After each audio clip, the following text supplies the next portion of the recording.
Чтоб боялись. Кого боятся, тот и главней. Ну, того и слушай. А кто не схочет? Дави. А если он сильный? Да хоть какой.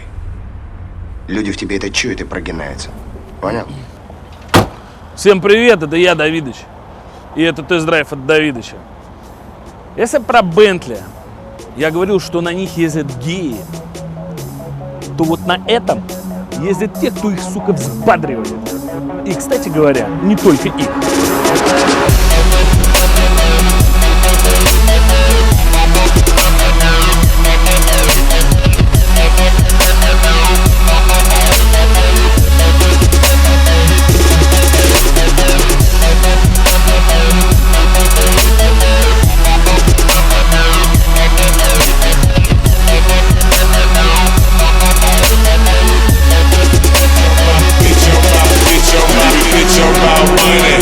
У меня была такая тачка, и купил я такую тачку с названием G55 AMG за почти 9 миллионов рублей в 2008 году.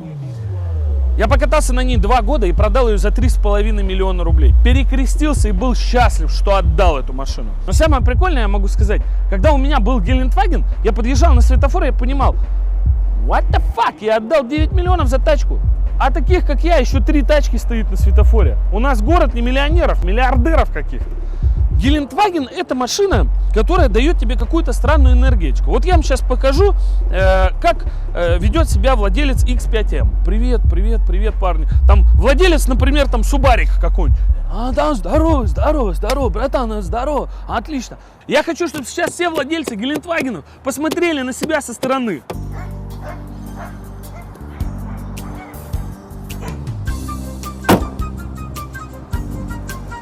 Здорово, братья, здорово. Как там хриплый, нормально? Привет. Слушай, на похороны не заехали. Вопросов до было.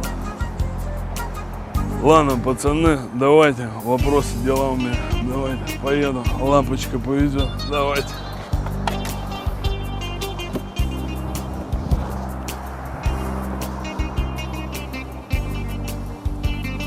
Но при всех вот этих типа крутых моментах и вот этой истории из 90-х в этой тачке нету ни хрена. Вот это вот колесо, да, оно постоянно болтается, оно постоянно мешает, оно гремыхает на всех ямках. Неважно, что эта машина стоит там 10-11 миллионов. Вот эта вот крышка багажника невменяемая просто, она невменяемая, она неудобная. Вот это, что такое? Что это было? Будете проходить около Гелендвагенов, посмотрите, вот эти все петли, все разваливаются, вся краска вот тут отваливается на этих машинах. Вот у нормальной машины лобовое стекло стоит под углом. Муха летит, она врезается и отлетает. У вас остается мокрое пятно. В случае с Гелендвагеном ты валишь, сбиваешь эту муху, тело остается на лобовом стекле, и дальше она валит с тобой в Санкт-Петербург. Понимаешь? Ты приезжаешь в Санкт-Петербург, все тела, которые ты убил, с тобой. Эта машина носитель улик. Эта машина по определению должна быть остановлена на каждом посту ГИБДД для досмотра. Пойдемте посмотрим, что в этой машине лежит. А, все нормально. Наушники, броники. Все как положено. Передняя часть автомобиля, капот, весь вот этот пластик, все бампера, всему конец просто. Пескоструит так жестко. Песок просто врезается в эту форму. Красить надо постоянно. Вот эти части, вот эти части просто матовые становятся через 15 тысяч километров. Зимой вообще конец. Вот это все белого цвета, просто пескоструено. Вот здесь вот эти части, вот здесь все пескоструено, все. Есть люди, которые приходят нам и говорят: пацаны, поклейте нам тачку, у нас гелик, тут же все ровно, все просто. Гелендваген — это одна из самых дорогих машин по поклейке. Одна из самых дорогих. Адский труд, адская работа. Несмотря на то, что вам кажется, что он прямой. Вот оно, это сердце, которое прикольное, которое мощное, но которое пока в моем понимании ненадежное. Хотя эту машину производят уже не первый день. Конструкторы Мерседеса, у меня вопрос. Почему нельзя вот такую херь вторую поставить вот здесь? Посмотри на капот. Вот я закрываю капот машины за 10 миллионов рублей. Посмотри внимательно на капот. Ты видишь, он гнется? Это нормально? Посмотри, он уже кривой, посмотри. Ты видишь, он уже кривой?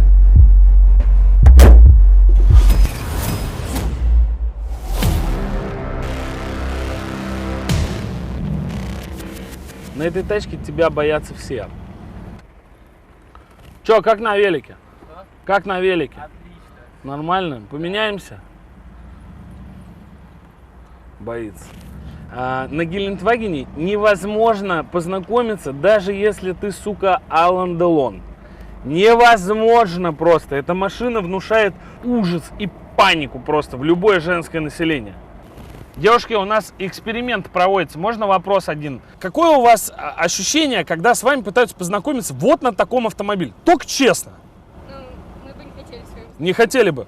Вы бы познакомились с молодым человеком на таком автомобиле? Нет. Вот все говорят нет, а почему? Очково, да? Ну да. Спасибо большое. Почему с мужчинами на таких автомобилях девушки не знакомятся? А вы бы знакомились? Нет? Про салон и про кнопочки я не вижу смысла рассказывать. Пусть это делают различного рода ложки, которые любят подрочить в пульте и порассказывать про различные менюшечки. Мне это не интересно. Чем эта машина удобна в городе? Только одним. Она может ездить по любым дорогам. Остановить эту машину просто невозможно. Ну, представьте, у нас сейчас экстремальная ситуация. Держишься, бьют тормоз в пол.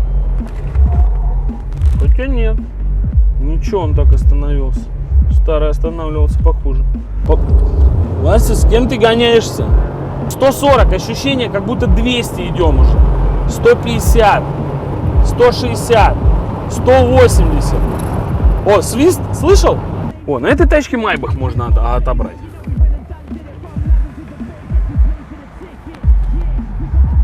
Сидит какой-то хуй сзади. Нога на ногу, вообще ничего не боится. И водитель. Тоже какой-то хуй сидит. Тут вообще пи***ц.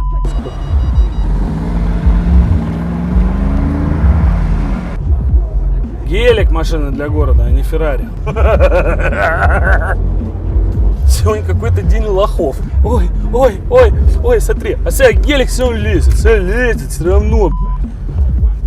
Улыбается там. Сейчас я ему в жопу дам, он будет улыбаться по-другому. Давай, подлезь под меня. Я прям наеду на тебя, отвечаю.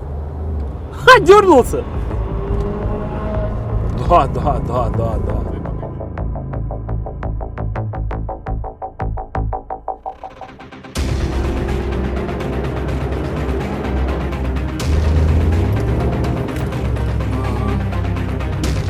Братан, это все фигня. Просто, вот смотри, ты видишь, что он делает? Давай, вот, все, в повороте мы проигрываем, видишь? Она душит газ, а он уходит по прямой. Гелик не едет ни хрена, я бы уже на иксе уже бы там был. И мы еще не остановимся. Да. Давай, конечно. Давай, мой сладкий. Давай, смотри, как папа может. Гаденыш, у него мощности больше.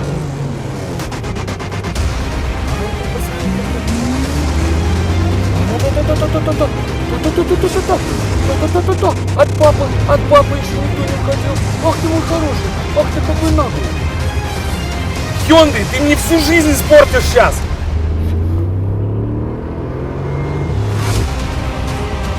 Все, тормоза поплыли. Давай. Все, мы его сделали? Отлично.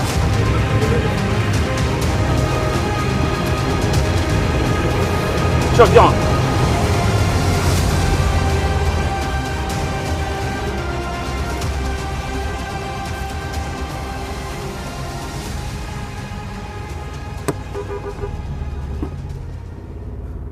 Он повернул направо, а я профукал и попал в пробку. Но даже из этой ситуации можно выйти.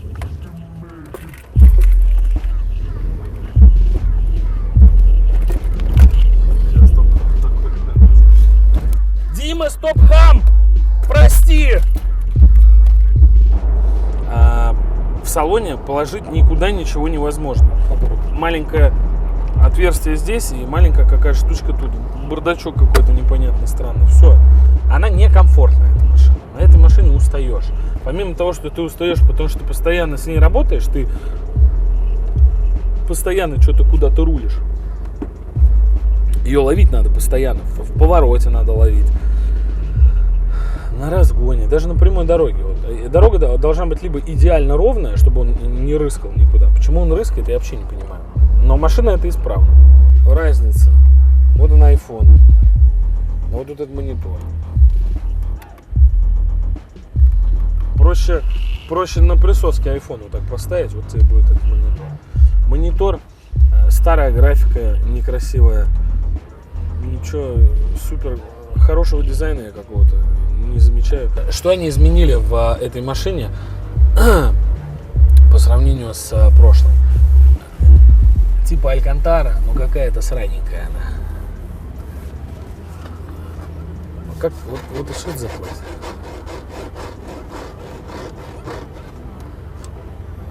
Что я, вот как вот из такого пластика можно было сделать такую стоимость у машины? Как? А? Ничего космического нет. А музыка, ну, вот когда в тест-драйвах начинают включать музыку и говорят, послушайте, какая тут прекрасная музыка.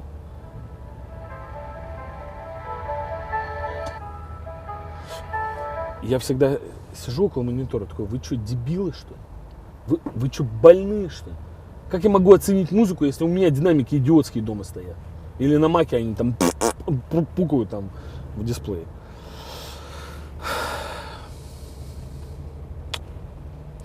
Знаешь, Олег, вот ехать куда-то по грязи на этой машине неинтересно.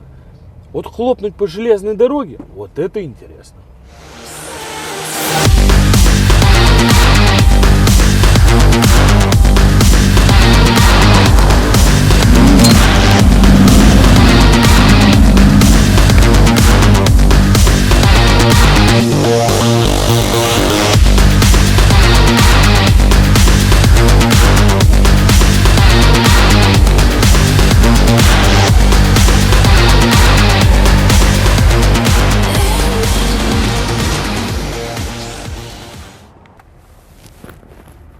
Мы бампер оторвем сразу. Да, если мы вперед проедем. Да. Я никогда не понимал людей, которые делают различного рода обвесы, бампера там на такие тачки. Это же неправильно. И, например, вот этот бампер, вот в этой модели, он уже не такой, как был раньше. Посмотрите. Чуть глубже ты куда-то заехал, все. Он уже не такой серьезный, как мог бы быть. Я, конечно, хотел вот тут переехать сейчас, но делать этого не буду. Во-первых, потому что мне его жалко. Ну, просто по-человечески машину жалко. И поэтому я не понимаю. Машина, которая называется Гелендвагеном, должна лазить везде. Должна ездить по ужасным дорогам. Должна ездить по полям. Должна ездить, в конце концов, по Казахстану, судя по нашему пробегу. Но большинство этих машин покупают для того, чтобы ездить в городе. Большинство этих машин ездят в городе. Они жрут огромное количество топлива. За них платишь налог на роскошь, дорожный налог, страховку, бензин и обслуживание. А еще эта машина теряет свою стоимость за 2 года больше, чем 50%. Эта машина становится золотой и бестолковой.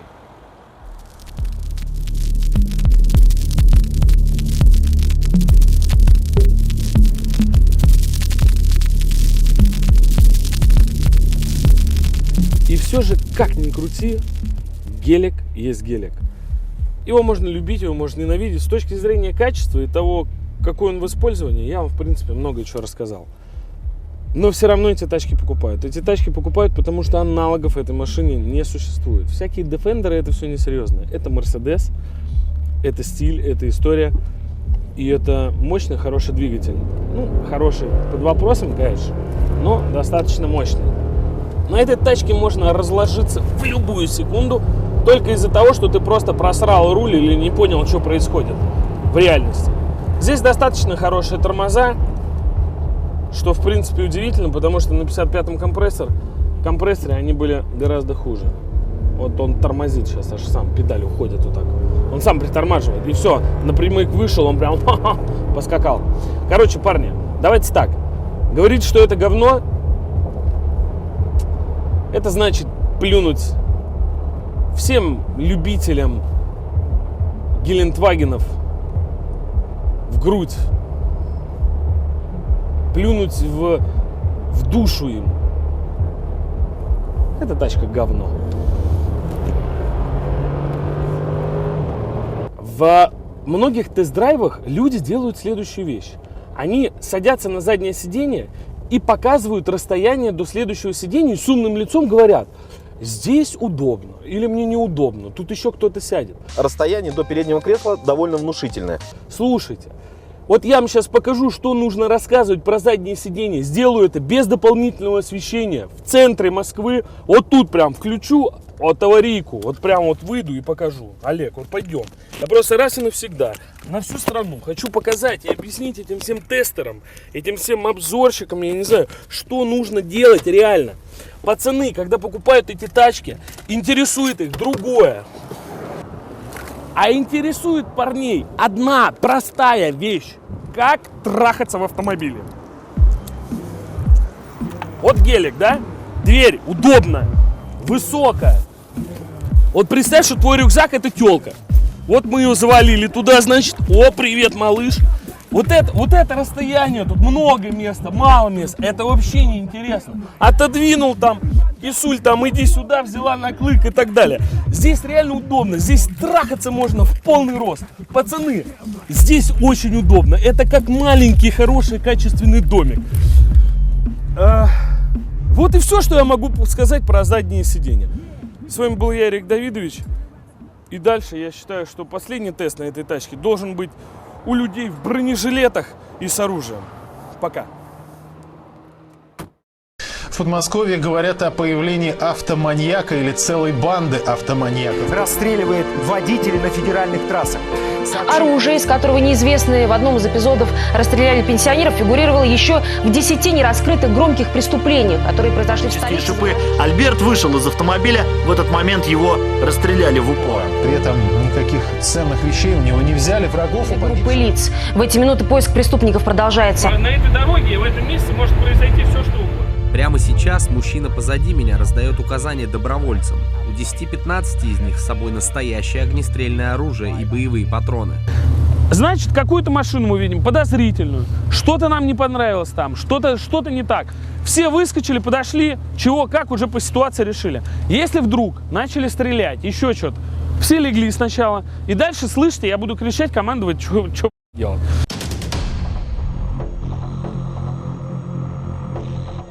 Знать не обязательно, наша задача их найти. Вот изначально. И мы их будем искать, и мы их, сука, найдем. Сели по тачкам, поехали.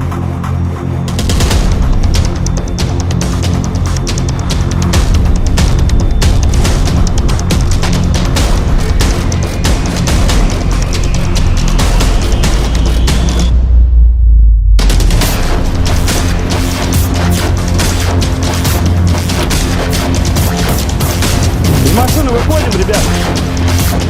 Ты сейчас будешь на асфальте лежать, мы с тобой церемониться не будем. Вот это берем, да. Держи его.